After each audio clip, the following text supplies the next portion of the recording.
தேவன் தருகிற இளைப்பாறுதல் எல்லாருக்கும் உண்டு, எல்லாருக்கும் இலவசம், எல்லாரும் அனுபவிக்க முடியும். தேவன் தருகிற பொறுமை எல்லாருக்கும் உண்டு, எல்லாருக்கும் இலவசம், எல்லாரும் அதை அனுபவிக்க வேண்டும். தேவன் தருகிற தைரியம், தேவன் தருகிற குதூகலம் எல்லாமே இலவசம், எல்லாரும் அனுபவிக்க வேண்டும். அது லகுவானது.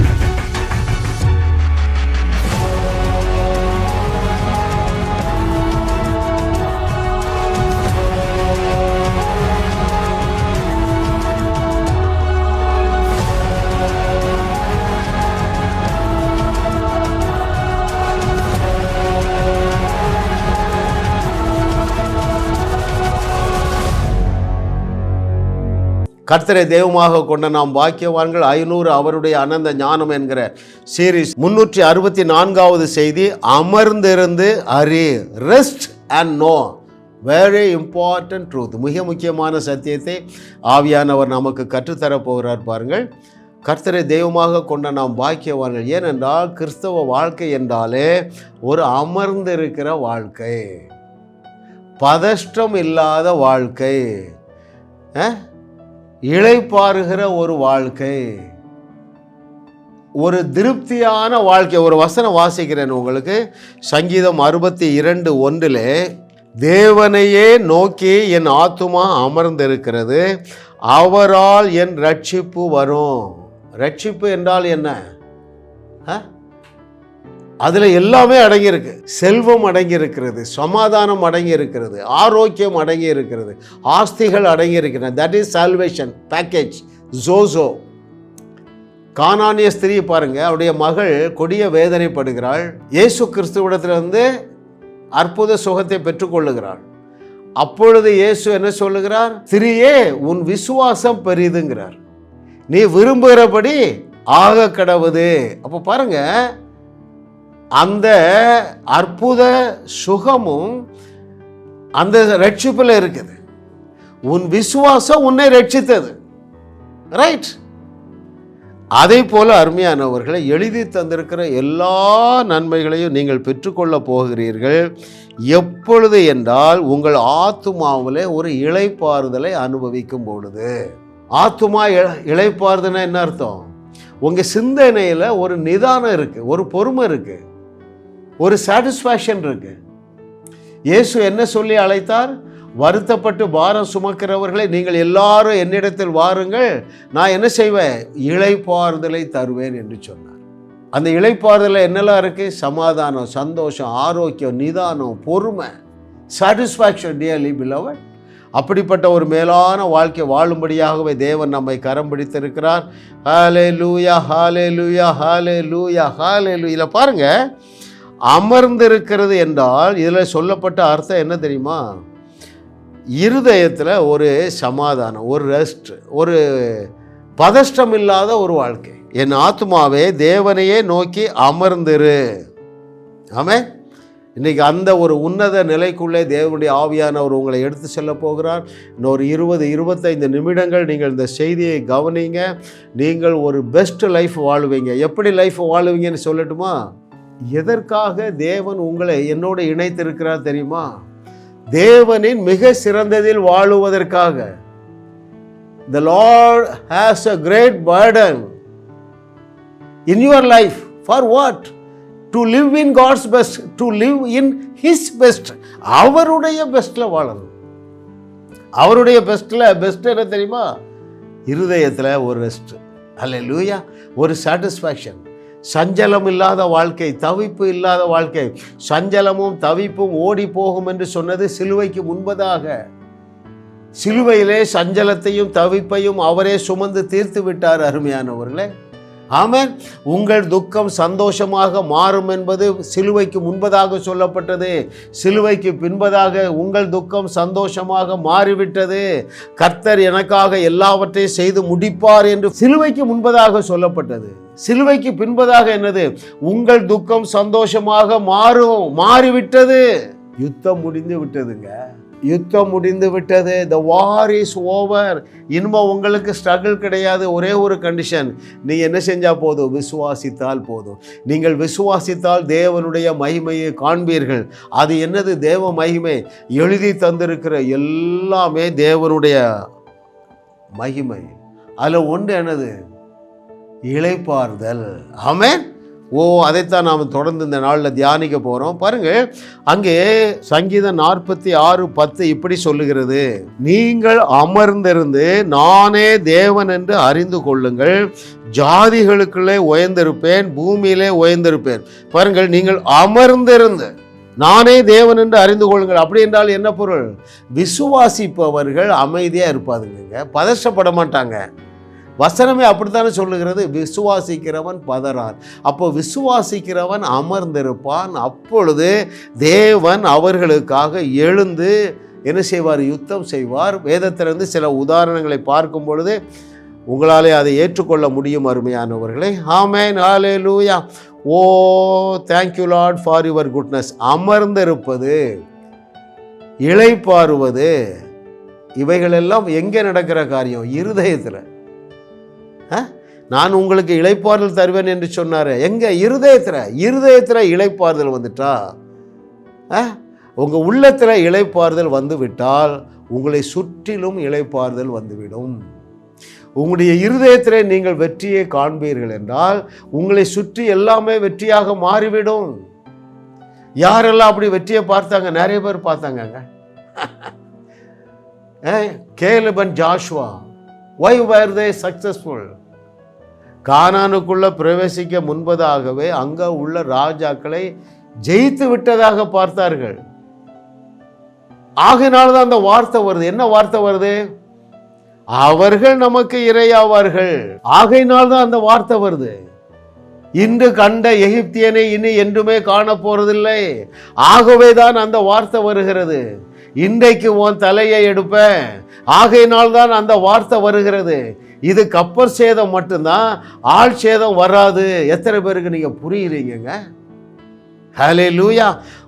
thank you master for your goodness. what a loving daddy. தேவன் நம்பிக்கைக்கு உரியவருங்க, சரிங்களா?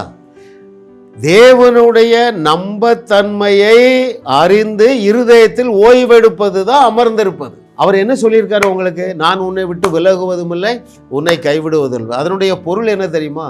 உன்னை விட்டு விலகுவதும் இல்லை என்பது அவருடைய பிரசன்ஸ். அவருடைய பிரசன்னம் எப்பொழுதும் நம்மகிட்ட இருக்கு. உன்னை கைவிடுவதும் இல்லை என்றால் என்ன பொருள் தெரியுமா? எழுதி தந்திருக்கிற எல்லா ஆசீர்வாதங்களினாலும் உன்னை அலங்கரிக்கும் வரைக்கும் வாங்கூட தான் இருப்பேங்கிறார். அப்படின்னா என்ன பொருள்? ஆபிரகாமுடைய பூமி தாங்க முடியாத ஆசீர்வாதங்களை உன் தலையில கட்டாம நான் உன்னை கைவிட மாட்டேன் என்று சொல்லுகிறார். அருமையானவர்களே, ஆமென். இது யாருக்கு சாத்தியம்? அமர்ந்திருக்கணும். இருதயத்தில் ஒரு அமரிக்கையை, அவர் நம்பிக்கைக்கு உரியவர் என்கிற அறிவு இருந்தா நீங்க இருதயத்தில் ஓய்வெடுப்பீர்கள். அதனுடைய பொருள் என்னவென்றால், எந்த சூழ்நிலையிலும் நீங்கள் பயப்பட மாட்டீர்கள், எந்த சூழ்நிலையிலும் நீங்கள் பதற மாட்டீர்கள். உங்களுடைய முயற்சியை நம்பாமல் தேவனுடைய வார்த்தையை நம்புவீங்க. எத்தனை பேர் புரியுதுங்க? சூழ்நிலை நம்புகிற மாதிரியா இருந்தது. யோசித்து பாருங்க. முன்னால செங்கடல், பின்னால பார்வோனின் சேனை, இடையில அடிமைகள். அடி கொடுத்தவன் பின்னாடி வரான். இவங்க 430 வருஷம் அடி வாங்கிய பழக்கம். ஆனா இருதயத்திலே அமைதியை அனுபவித்த திக்குவாயன் என்ன சொல்றான்? எப்படி சொல்லியிருப்பான்? நான் யோசிக்க பார்க்கிறேன். இன்று கண்ட எகிப்தியனை இனி என்றுமே காண்பதில்லை. அப்படிதானங்க பேசியிருக்கான். திக்குவாயு மந்தனாவு. ஆனால் அடிக்கிறான் பாருங்க. என்று கண்ட எகிப்தியனை இனி என்றுமே காண்பதில்லை என்று எதனால முழங்க முடிந்தது தெரியுமா? இருதயத்தில் அமெரிக்கை இருந்தது, ரெஸ்ட் இருந்தது. எல்லாரும் கல் எடுக்கிறாங்க, பின்னால ஓடி வரான். எவ்வளவு பதஷ்டமா இருக்கணும் ஐயா! பதஷ்டமாக இருந்திருந்தால் இந்த வார்த்தை அவன் வாயில வராது. ஒரு மகள் நீட்டு தேர்வு வெளியிட்டு வர்றான். அதுக்கு முன்னால நான் ப்ளஸ் பண்ணிட்டேன். ஏமா 1 கொரிந்தியர் 1:24 படி உன்னுடைய பிரெயின் இல்லை, இயேசுவே உனக்கு பிரெயினாக இருக்காரு, எனவே நீ பெஸ்ட் மார்க் வாங்குவான்னு எழுதி ப்ளஸ் பண்ணிட்டு அனுப்பிட்டேன். ஆவடியில் அந்த சென்டரு இந்தியாவிலே ஆவடி சென்ட்ரலில் தான் எலக்ட்ரிசிட்டியே இல்லை. திடீர்னு மழை காற்று, அவன் ஆன்சர் பேப்பர்லாம் பறந்துடுது. ரைட். அந்த நாராயணா ஸ்கூல் அந்த குரூப்பில் 2000 பேர் நேற்று எழுதுனாங்கங்க. சரிங்களா? வெளியே வந்து சொல்கிற அங்கிள் இந்த மாதிரி ஆயிட்டு, எலக்ட்ரிசிட்டி இல்லை, ஃபேன் இல்லை, காற்று அடித்து பேப்பர்லாம் வெளியே பறந்துட்டு. நான் சொன்னேன், நீ தாம்மா ஃபஸ்ட்டு மார்க் வாங்குவான்னு சொன்னேன். Out of 2000 dearly beloved. தைரியமாக ஆண்டவர் நம்பி சொன்னேன், ஏம்மா நீ தான் ஃபஸ்ட்டு மார்க் வாங்குவோம். ஏன்? நீ என் வார்த்தையை ஏற்றுக்கொண்டாய். 1 கொரிந்தியர் 1:24 ஏற்றுக்கொண்டாய். அந்த வசனம் என்ன சொல்லுது? இயேசுவையே உனக்கு தேவன் ஞானமாக்கி விட்டார், அதை ஏற்றுக்கொண்டாய், நீ தான் ஃபஸ்ட்டு மார்க் வாங்குவான்னு. அவ்வளோ அதை நம்பினாங்க. 2000 பேரில் அவள் தான் ஃபஸ்ட்டு மார்க். இப்போ நான் என்ன உங்கள்கிட்ட சொல்கிறேன்னா, நான் சொன்ன வார்த்தையை விட இவர் ரொம்ப ரிஸ்க் எடுத்து சொல்கிறான். பின்னால் சேனை வருதுங்க, இங்கே செங்கடல், தப்பிக்க வழியே இல்லை. இவன் என்ன சொல்கிறான்? இன்று கண்ட எகிப்தியனை இனி என்றுமே காண்பதில்லை என்று சொல்லுகிறானே. அப்போ நான் சொன்னதை விட பெரிய வார்த்தை சொல்ல முடியுமே? எத்தனை பேர் கவனிக்கிறீங்கன்னு எனக்கு தெரியல. எத்தனை பேருக்கு புரியுதுங்க? நீதாம்மா ஃபஸ்ட்டு மார்க்கு கடைசியில் அங்கே ஸ்கூலில் வச்சுருக்காங்க, இவ தான் ஃபஸ்ட்டு மார்க்குங்க. அப்புறம் உனக்கு எங்கேம்மா சீட்டு வேணும்? அங்கே சிஎம்சி வெள்ளூரில் உனக்கு ஃப்ரீ சீட்டுன்னு சொன்னாங்க. சிஎம்சி காலேஜில், கிறிஸ்டியன் மெடிக்கல் காலேஜ் வெள்ளூரில் ஃப்ரீ சீட்டு. அவங்க அப்பாவுக்கு 1 கோடி ரூபா லாபம். மோசேயை போல உன்னாலும் பேச முடியும். இன்று கண்ட அங்கே தான் பிறந்திருக்காங்க எய்த்தில். அவன் சொல்ல, இன்னைக்கு வாழ்க்கையில் நீங்கள் அவனை காண போகிறதே இல்லைன்னு சொன்னால், உன்னாலும் என்னாலும் எவ்வளவு பெரிய வார்த்தையை சொல்ல முடியும். அது யாருக்கு சாத்தியம் தெரியுமா? இங்கே ஒரு அமெரிக்கை. நான் அமர்ந்திருந்து தேவனை அறிந்து கொண்டே இருக்கிறேன். இரவும் பகலும் தேவனை தியானிக்கிறேங்க, அவருடைய வார்த்தையை தியானிக்கிறேன். அதற்காக நான் தேவனை நன்றியோடு ஸ்தோத்தரிக்கிறேன்.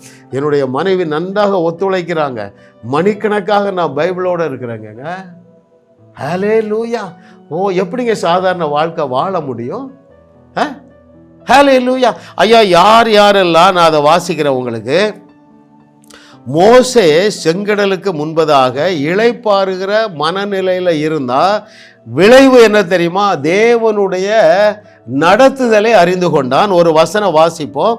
The book of Exodus chapter 14 verses 13 and 14. யாத்திராகமம் 14வது அதிகாரம் 13 மற்றும் 14வது வசனங்கள். அப்பொழுது மோசே ஜனங்களை நோக்கி, பயப்படாதிருங்கள், நீங்கள் நின்று கொண்டு இன்றைக்கு கர்த்தர் உங்களுக்கு செய்யும் ரட்சிப்பை பாருங்கள். இன்றைக்கு நீங்கள் காண்கிற எகிப்தியரை இனி என்றைக்கும் காண மாட்டீர்கள். கர்த்தர் உங்களுக்காக யுத்தம் பண்ணுவார், நீங்கள் சும்மா இருப்பீர்கள். அதாவது, அப்பா பிரச்சனையை பார்த்து பயப்படாத. நீ அதுக்கு ப்ரோஆக்டிவும் பண்ண வேண்டாம், ரியாக்ஷனே பண்ண வேண்டாம். கர்த்தர் பார்த்து கொள்ளுவார். எத்தனை பேர் புரியுதுங்க? எலக்ட்ரிசிட்டி இல்லை, பேப்பர்லாம் வந்தது. ஆவடி சென்டரில் எலக்ட்ரிசிட்டி இல்லை. நீட் தேர்வு எழுதும்போது காற்றடிச்சு நீ ஆன்சர் பேப்பர்லாம் பறந்துட்டு. அப்பொழுது நான் நிதானமாக சொன்னேன், ஏம்மா நான் சொன்ன வார்த்தையை நீ நம்பிட்டா? அவளும் இளைப்பாறுதலோடு தான் பேசுகிறா என்கிட்ட. நீ தாம்மா டாப் ரேங்கருங்கிற. எத்தனை பேருக்கு புரியுதுங்க? ஐயா, இது யாருக்கு சாத்தியம் என்றால், இருதயத்திலே இளைப்பாறுகிறவர்கள். யாரால இருதயத்தில் இளைப்பாற முடியும் என்றால், அவரை அறிகிற அறிவிலே பெருகி கொண்டே இருக்கிறவர்களுக்கு அது சாத்தியம். நீயும் என்னோடு இணைந்து கொள் மகனே, மகளே. ஆமாம், அப்படி ஒரு உச்சிதமான வாழ்க்கை இருந்தால் நம்ம அட்டெம்ப்ட் பண்ண வேண்டாமா? அங்கிள், இப்படி ஒரு குதூகலமான வாழ்க்கை இருக்குதா? இப்படி சொன்னால் இப்படி நடக்குதா? ஆமாம் அருமையானவர்களே. அப்போ நீங்கள் அதுக்கு வளருங்க, ஏறி வாங்க. எத்தனை பேருக்கு புரியுது? ஆமென். இன்னும் நீ சீரியஸாக இருந்தால் கேரிஸ் பைபிள் காலேஜ், CHARIS, நீனே ஆன் பண்ணு. நெட்டில் போய் பாரு. பெரிய ஃபீஸ் எல்லாம் கிடையாது, சிம்பிள் ஃபீஸ். ஆன்லைனில் படி. அருமையான தாய்மார்களே, தேவனுடைய ஆவியானவர் உங்களுக்கு சொல்லுகிற ஆலோசனை நான் தைரியமாக சொல்கிறேன். அங்கே ஹைதராபாத்தில் ஹாஸ்டலோடு இருக்குது கேரிஸ் பைபிள் காலேஜ். உங்கள் பிள்ளைகளை 2 வருஷம் சேர்த்து விடுங்கங்க. உங்களாலே செலவழிக்க முடியும் என்றால் ஹெட் குவார்ட்டர் யூஎஸ்ல கொலராடோவில் இருக்குங்க. பிள்ளைகளை அங்கே சேர்த்து விடுங்கங்க. வாழ்ந்திருப்பார்கள், சுகித்திருப்பார்கள், வையகத்தையும் வாழ வைப்பார்களே. அப்படிப்பட்ட ஒரு பிரிவிலேஜ் நிறைந்த 21வது நூற்றாண்டிலே நாம் வாழுகிறதற்காக நான் தேவனுக்கு நன்றி சொல்லுகிறேங்க. I thank God for Jesus Christ. I thank God for Paul. I thank God for Andrew Mc. Hallelujah. Oh, what a loving daddy. எவ்வளவு அன்புள்ள தகப்பன் தெரியுமா அருமையானவர்களே. ஆமென். ஓ, உன் இருதயத்தில் இளைப்பாறும் பொழுது அல்லது நீ அமர்ந்திருக்கும் பொழுது உனக்காக தேவன் யுத்தம் செய்வார். தேவன் பார்வோனின் சேனை வந்துட்டு ஓடுங்கள் என்று சொல்லவில்லைங்க. அமர்ந்திருங்க, ஜாய்ஃபுல்லா பீஸ்ஃபுல்லா இருங்க. விசுவாசிக்கிறவன் பதறான், அமர்ந்திருப்பான். இரண்டாவது நீங்கள் இதில் அறிந்து கொள்ள வேண்டிய ஒரு பாடம் என்னென்றால், அமர்ந்திருப்பது என்பது புது பலனை பெற்றுக்கொள்ள அல்லது விசுவாசத்தில் விருத்தி அடைய உங்களை உந்தி தள்ளுகிறதா இருக்கிறது. ஒரு வசனம் வாசிக்கிட்டா, ஐசாயா 40:31, கர்த்தருக்கு காத்திருக்கிறவர்களோ புதுபலன் அடைந்து கழுகுகளைப் போல செட்டைகளை அடித்து எழும்புவார்கள். அவர்கள் ஓடினாலும் இளைப்படையார்கள், நடந்தாலும் சோர்ந்து போகார்கள். கர்த்தருக்கு காத்திருக்கிறவர்கள் என்று என்ன அர்த்தம் தெரியுமா? விசுவாசத்தோடு கூடிய நீடிய பொறுமையா இருக்கிறது. எத்தனை பேர் புரியுதுங்க? Hallelujah. Oh, thank you master for your goodness, what a loving daddy. இன்னும் பாருங்கள், சங்கீதம் 27:14 இதை குறித்து என்ன எழுதியிருக்கிறது என்றால், 27:14 of the book of Psalms, கர்த்தருக்கு காத்திரு, அவர் உன் இருதயத்தை ஸ்திரப்படுத்துவார். திடமனதாய் இருந்து கர்த்தருக்கே காத்திரு. கர்த்தருக்கு காத்திரு என்பதற்கு ஒரு புதிய டெஃபினிஷன் தரட்டுமா? என் செய்தியை கேளு. நீ காத்திருப்பா, நீ பொறுத்திருப்பா, நீ தைரியமா இருப்பா, நீ இளைப்பாருவா, நீ திருப்தியா இருப்பா. நூற்றுக்கணக்கான சாட்சிகள் உண்டு அருமையானவர்களே. Amen. Hallelujah. Oh, thank you master for your goodness. அப்பொழுது நீங்கள் என்ன செய்வீர்கள்? புது பலன் அடைவீர்கள். அப்படின்னா என்ன அர்த்தம்? புதிய நம்பிக்கை, புதிய பாதை, புதிய குதூகலம், புதிய கொண்டாட்டம். ஹல்லேலூயா. ஓ, மூன்றாவது இதில் நாம் தெரிந்து கொள்ள வேண்டியது, அமர்ந்திருப்பது என்பது அவருடைய வார்த்தையை நம்பி ஓய்வெடுப்பது. மனசில் ஓய்வு, அவருடைய வார்த்தையை நம்பி. வாசிக்கிறேன், எபிரேயர் 4:9, 10, 11. The book of Hebrew verses from 9. ஆகையால் தேவனுடைய ஜனங்களுக்கு இளைப்பாறுகிற காலம் இனி வருகிறதா இருக்கிறது. ஏனெனில் அவருடைய இளைப்பாறுதலில் பிரவேசித்தவன் தேவன் தம்முடைய கிரியைகளை முடித்து ஓய்ந்திருந்தது போல தானும் தன் கிரியைகளை முடித்து ஓய்ந்திருப்பான். ஆகையால் அந்த திருஷ்டாந்தத்தின்படியே ஒருவனாயிலும் கீழ்ப்படியாமையினாலே விழுந்து போகாதபடிக்கு நாம் இந்த இளைப்பாறுதலிலே பிரவேசிக்க ஜாக்கிரதையாக இருக்க கடவோம். அப்படி என்றால் என்ன பொருள்? இந்த ரெஸ்ட்டில் இருக்க கவனமாக இருப்போம். அது யாருக்கு சாத்தியம்? நீங்கள் அடுத்த வசனம் பாருங்கள், 12.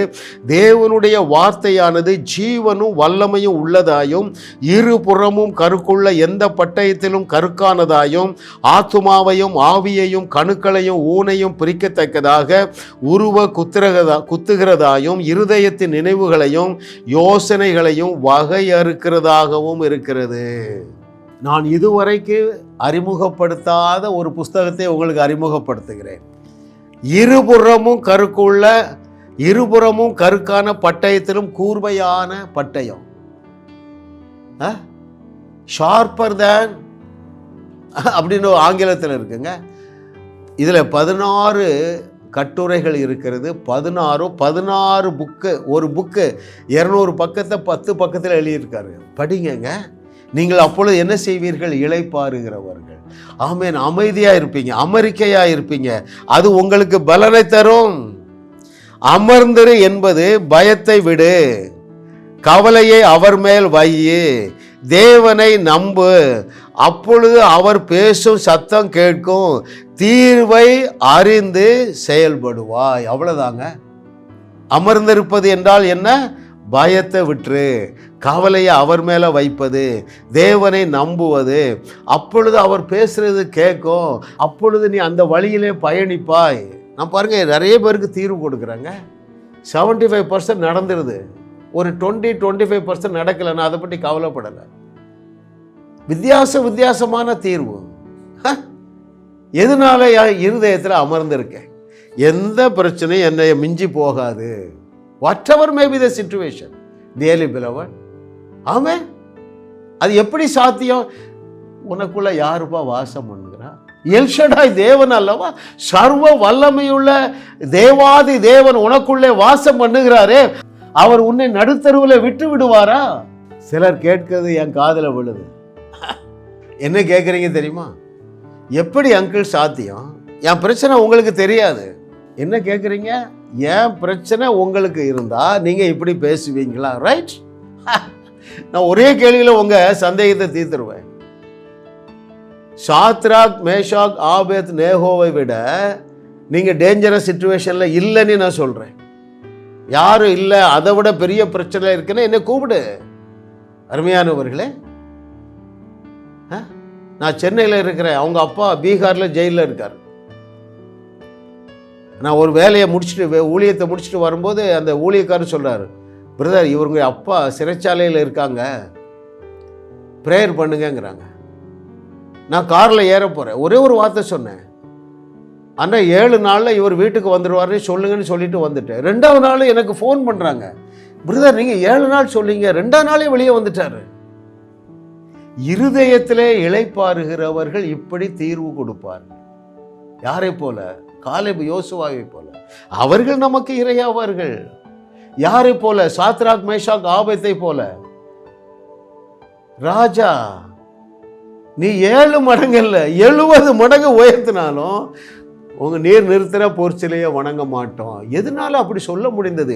அந்த வார்த்தை எதனால வந்ததுன்னா, அது அவருடைய சொந்த வார்த்தை இல்லை, மேல இருந்து வருது. எதனால வருதுன்னா, இருதயத்தில் இளைப்பாறுதல். ஏன் அந்த இளைப்பாறுதல் வந்ததென்றால், எங்கள் தேவன் எங்களை தப்புவிக்க வல்லவர். கப்பல் சேதம், கப்பல் நொறுங்கி போச்சு.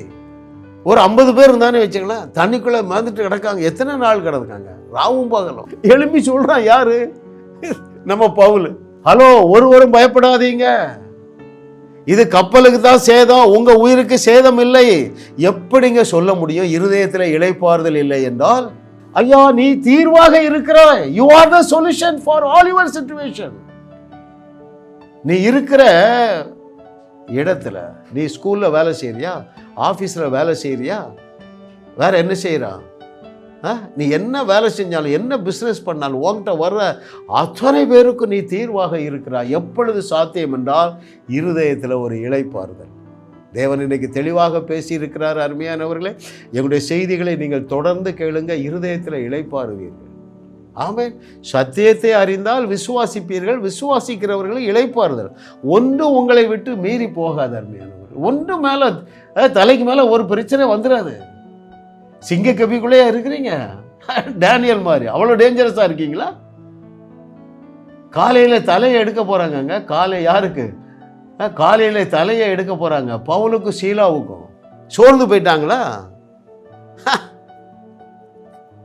சோர்வு இருந்தாலே நீங்கள் ரெஸ்ட் பண்ணலை, கவலை இருந்தாலே நீங்கள் ரெஸ்ட் பண்ணலை, டிவைன் ரெஸ்ட்டை என்ஜாய் பண்ணலை. குற்ற உணர்வு இருந்தாலே நீங்கள் டிவைன் ரெஸ்ட்டை என்ஜாய் பண்ணலைங்க. எப்பொழுது ஒரு சமாதானம், சமாதானத்தோடு கூடிய குதூகலம், தைரியம், உற்சாகமான ஆவி, சீக்கிரம் வந்துடலாங்க. என் செய்தியை தொடர்ந்து கேளுங்க. சீரியஸாக நீங்கள் உங்கள் பிரச்சனையிலிருந்து வெளியே வருவது மாத்திரமல்ல, ஆபிரகாமுடைய ஆசீர்வாதங்களை நீங்கள் என்ன செய்யணும்? பெற்றுக்கொள்ள வேண்டும் என்றால் இந்த புஸ்தகங்களை வாங்கி தலைக்கீழே வைக்காதீங்க, படிங்க. கிருபை பாருங்கள், ஒரு 1000 பேருக்கு புக்கு அனுப்பிச்சிருக்கேன், ஒரு 200-300 பேர் தான் வாசிக்காங்க. 3 மாதம் கழித்து கேட்டால், ஆனால் இப்போ தான் வாசிக்க போகிறேங்கிறாங்க. அவங்க நீங்கள் வாங்கவே வேண்டாங்க. நீங்களும் வாழ, உங்கள் மூலமாக வையகத்தையும் வாழ வைக்கும்படியாகவே தேவன் 21ஆவது நூற்றாண்டிலே ஜாஸ் மினிஸ்ட்ரிஸை எழுப்பி இருக்கிறார். அருமையானவர்களே, நீங்கள் ஒரு சாதாரண வாழ்க்கையை வாழ முடியாது. ஏனென்றால் எப்படி தேவனாலே ஒரு சாதாரண வாழ்க்கை வாழ முடியாதோ, அதே போல இதை கேட்டுக்கொண்டிருக்கிற மகனே மகளே, நீ சாதாரண வாழ்க்கையை வாழ முடியாது. இயேசு கிறிஸ்து சாதாரண வாழ்க்கை வாழ்ந்தால் நீ சாதாரண வாழ்க்கை வாழலாம். எதனால நான் இதை ஆணித்தரமாக சொல்லுகிறேன்? இயேசு தானே சொன்னாரு, நீங்க மனிதர்கள் அல்ல என்று சொல்லிவிட்டாரே, நீங்கள் தேவர்கள் இல்லை என்று சொல்லிவிட்டாரே. அந்த நிலைக்கு தேவன் உங்களை அழைக்கிறார். அது சாத்தியம் என்பது மாத்திரமல்ல, அது எஃபர்ட்லெஸ். உங்க வாழ்க்கையில மாற்றம் எப்படி வரும்? லகுவான மாற்றம், எஃபர்ட்லெஸ் சேஞ்ச். எங்க வாழ்க்கையில வந்ததுங்க. நாங்க ஒன்றும் பெரிய எஃபர்ட்லாம் போடலங்க, ஒன்றுக்கு எஃபர்ட் போட்டோம். அவரே அறிகிற அறிவுக்கு நாங்க அலைஞ்சோம். பாருங்க, எப்படி மானானது நீரோடையை வாஞ்சித்து கதறுகிறது போல தேடுறோம், எங்க கிடைக்குது புதையல், எங்க கிடைக்குது வார்த்தை. ஏன்னா நம்ம சுத்தி துர்ச்செய்தி தான் இருக்கு. சென்னையில் ஒரு 10,000 சர்ச் இருக்குங்க. நான் எழுதி தரேன். 9,900 சர்ச்சுக்கு மேல துர்ச்செய்தியை தான் பிரசங்கிக்கிறாங்க. அவங்க வாழவே முடியாதுங்க. ஏன்னா போதகருக்கே சத்தியம் தெரியல. அவங்க என்ன நினைக்கிறாங்க தெரியுமா? பழைய ஏற்பாட்டுக்கும் புதிய ஏற்பாட்டுக்கும் அருமையானவங்கள என்ன நடந்து தெரியுமா? தோசையை பரட்டி போட்ட மாதிரி ஆண்டவர் போட்டாரு. ஆனா சபை என்ன நினைக்குது? பழைய ஏற்பாட்டுக்கும் புதிய ஏற்பாட்டுக்கு இடையில ஒரு பிளெயின் பேப்பர் தான் இருக்குன்னு நினைக்குது. ஆனால் அப்படி அல்ல அருமையானவர்களே. பழைய ஏற்பாட்டிலே தேவன் மோசே மூலமாக கொடுத்த நியாயப்பிரமாணம் கட்டளைகளை எபேசியர் 2வது அதிகாரம் 14வது 15வது 16வது வசனங்களின்படி சிலுவையிலே அதை தகர்த்து கொண்டு ஒழிச்சிட்டாரு. ஆனால் 90% மோர் தென் 90% சர்ச்சில் இன்னும் அதை தான் நீங்கள் பேசுகிறீங்க. ஐயோ இஸ்ரவேலர்களே, நீங்கள் தேவ நீதி அறியவில்லையே. ரோமர் 10வது அதிகாரம் 2, 3, 4 இந்த 3 வசனங்களை ரூம் போட்டு தேனிங்க, தலையில் அடித்து எழுதுற. ஐயோ இஸ்ரவேலர்களே, உங்களுக்கு சிலுவைக்கு சம்பந்தமே இல்லையா? இன்னும் உங்கள் சுயநீதியை தானே போதிக்கிறீங்க. நீயும் வாழலை, உன் பிரசங்கத்தை கேட்டவனும் வாழலையா? அருமையானவர்களே, பாஸ்டரும் இழைப்பார்ல, பாஸ்டரும் இருதயத்தில் ஒரு அமெரிக்கை இல்லை, செய்தியை கேட்குறவங்களும் அமெரிக்கை இல்லை. அப்படி இருக்கும் பொழுது தேவன் பேசுகிற சத்தத்தை கேட்க முடியாது அருமையானவர்களே. ஆமென். நீங்கள் அமர்ந்திருந்து நானே தேவன் என்று அறிந்து கொள்ளத்தக்கதாக சத்தியத்தை சரியாக போதிக்கிற பிரசங்கங்களை கேளுங்க, சத்தியத்தை சரியாக எழுதியிருக்கிற புஸ்தகங்களை வாசியுங்கள். அப்பொழுது நீங்களும் வாழுவீர்கள். தேவன் உங்கள் மூலமாக வையகத்தையும் வாழ வைப்பாரே. ஜாஸ் மினிஸ்ட்ரி செய்திகள் மூலமாக நீங்கள் ஆசீர்வதிக்கப்பட்டிருக்கிறீர்கள். நீங்கள் இந்த ஊழியத்தோடு கைகோர்க்கும்படியாக உங்களை அழைக்கிறோம். நீங்கள் காணிக்கை விதைக்கக்கூடிய நல்ல நிலமாக ஜாஸ் மினிஸ்ட்ரீஸ் இருக்கிறது. விசுவாசத்தோடு உற்சாகமாக பெருக விதையுங்கள். தேவன் உங்களை 1000 மடங்கு பெருக செய்வார். வாரந்தோறும் சென்னை முகப்பேரில் நடைபெறும் கிங்ஸ் அண்ட் குயின்ஸ் அசம்பிளி ஞாயிறு ஆராதனைக்கு அன்புடன் அழைக்கிறோம். சத்தியத்தை சரியாக அறிந்து வெற்றி வாழ்க்கை வாழுவீர்கள். சென்னையில் உள்ள உங்கள் நண்பர்கள் உறவினர்களையும் 3 மாதங்கள் தொடர்ந்து வரும்படியாக உற்சாகப்படுத்துங்கள். முற்றிலும் ஜெயமான வாழ்க்கை வாழுவார்கள். உங்களையும் வாழ வைத்து உங்கள் மூலம் உலகத்தையும் வாழ வைக்கவே தேவன் எங்களை கிருபையாக அழைத்துள்ளார். விடுதலை பெறவும் சுகத்தை அனுபவிக்கவும் தொலைபேசியில் எங்களோடு தொடர்பு கொள்ளுங்கள். ஜாஸ் மினிஸ்ட்ரீஸ் யூடியூப் சேனலில் தொடர்ந்து செய்திகளை கேளுங்கள். சப்ஸ்கிரைப் செய்யுங்கள். வீடியோக்களை லைக் செய்து பலரோடு பகிர்ந்து கொள்ளுங்கள். அவர்களும் ஆசீர்வதிக்கப்படட்டும்.